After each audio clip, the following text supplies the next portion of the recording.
Hey guys, welcome to YellowDingy.com. It's Mario, and I'm doing a game glance on Fallout New Vegas, and I'm playing it on the Xbox 360. So you start at the game being shot and being buried. This mysterious robot digs you up, and you regain your consciousness at this doctor's house in a small, dusty town. Now the game sets you up with customizing your character. Once that's done, you're on your way. So basically, you're this courier who had this platinum chip, like a casino chip, and you're in the process of delivering it to a Mr. House in New Vegas. So before you could get it to him, somebody shoots you and buries you, hence the grave and the doctor. So you're out to find the person who shot you and finish your delivery, and you can take the game in a couple directions from there depending on choices you make. As for gameplay, it's very similar to Fallout 3. However, there are differences, but let's start with the major similarities. The inventory is the same. You have the Pip-Boy 3000, which I think is pretty much perfect in execution. You also have the same level up system, the perks, the skills, etc. You have the same VAT system for combat. You still manage your condition level and radiation level in the same manner as Fallout 3. You can still hack computers, pick locks, sweet talk people, you can steal, you can play the good guy, and you can go into stealth mode. I mean, all the good stuff from Fallout 3 is here. Now, to say it's like Fallout 3 and leaving it at that isn't really fair, because there are some major additions in this game. As for stuff that's new, a big one is gambling is huge. You can play this game called Caravan, which is a made-up card game by the Caravan Guards.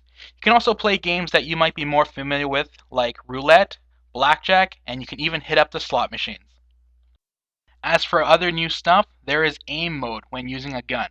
Now initially, I was worried that the VATS would become a waste of time now that you can actually aim. But that's not the case. Most of the time I would find myself balancing VATS and using the crosshairs, so aiming is a good addition. And probably the biggest addition is hardcore mode. This is for those true gamers out there that want to experience the post-apocalypse world to the fullest. In this mode, you must eat or you will starve. You must drink or you will become dehydrated. If you damage limbs, you must see a doctor. It is so intense. Like it even considers fast traveling. It won't let you fast travel if you were to become starved or dehydrated in the travel. I mean, this is some intense stuff.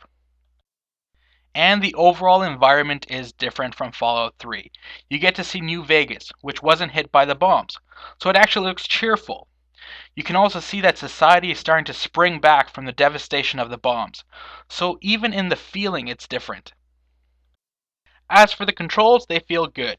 The only time the controls didn't feel right is if you're playing in the pulled back view where you can see your character, like in Fallout 3. That wasn't done very well. But it's minor considering that you can just play in the first person view, which feels like the way the game was meant to be played. As for graphics, well, this is where the game sort of trips and falls a little bit. They're pretty much similar to Fallout 3 with some issues. But my biggest beef is that it's years later from Fallout 3. This is a big game. This game has following. Why couldn't they improve the graphics a little? Not just to keep up with the pace of other games, but for the expectations of the fans. As for the audio, it's solid. It has the same background music that sets the tone wonderfully. And considering how much voice acting there is in this game, and how well it's done, it's still something to admire, even though there isn't much change from Fallout 3. As for multiplayer, there is none, but really I can't think of a way it would fit anyway. So the graphics are a little disappointing, and you're probably going to spend a good 10% of the game staring at loading screens.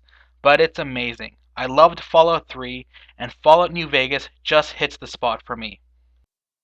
It has its shortcomings, but very few games give the gamer the ability to indulge an amazing storyline, a cool environment, and as much side questing as you want.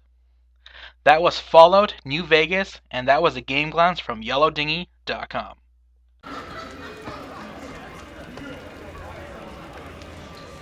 I wouldn't mind taking a bite of you.